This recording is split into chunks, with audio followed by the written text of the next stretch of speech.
جس نے اپنا گمان پاکیزہ کر لیا وہ کامل انسان بن گیا۔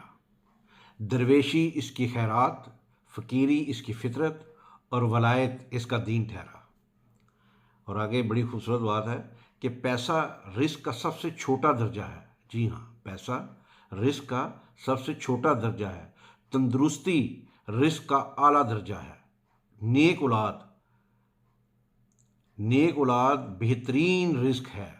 کیا بات ہے کہ نیک اولاد بہترین رزق ہے، اور اللہ کی رضا کامل رزق ہے۔